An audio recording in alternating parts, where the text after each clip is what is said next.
নমস্কার, কেমন আছেন সবাই? আশা করছি সবাই ভালো আছেন। দুর্গাপুজো অনেক দিন আগে চলে গেছে। কালী পুজোও শেষ, ভাইফোঁটাও শেষ, সব পুজোই মোটামুটি শেষ হয়ে গেছে। কিন্তু দুর্গাপুজোর এই ভ্লগটা আমি এখন শেয়ার করছি, কারণ এটা এডিট করতে আমি পারিনি। সেরকম কোনো কাজ আমার নেই, তবুও এটা এডিট করে হয়ে ওঠেনি, কেন জানি না।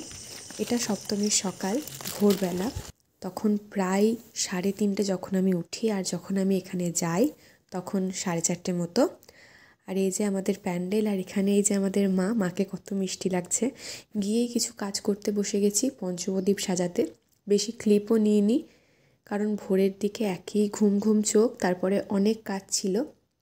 আর এখানে আমি এটা সাজিয়ে নিচ্ছি, আর তার সঙ্গে সঙ্গে আমার এক বান্ধবীও ছিল, সেও কিছু কাজ করছিল, সেগুলো আমি তোমাদের পরে দেখাবো। সে এসেই আমার এই ক্লিপটা নিয়েছে, নাহলে এরকম আমার কোনো ক্লিপ নেওয়াই হতো না।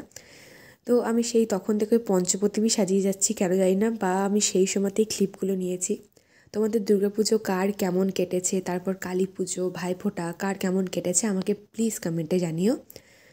আর হ্যাঁ, জানি এইবারে দুর্গাপুজোটা খুবই তাড়াহুড়ো করে হয়েছে, কিন্তু তাও দুর্গাপুজো তো দুর্গাপুজোয়, কেমন কেটেছে অবশ্যই জানিও।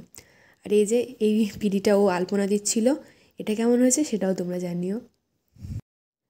যেমনটা আমার লং ভ্লগ হয়, খুবই ছোটোখাটো, মানে খুবই ছোটোখাটো, এরকম তো লোকে শর্টস বানিয়ে দেয়। বাট ঠিক আছে, আমার এটুকুই। কেমন হয়েছে অবশ্যই জানিও, আশা করছি ভালো লাগবে।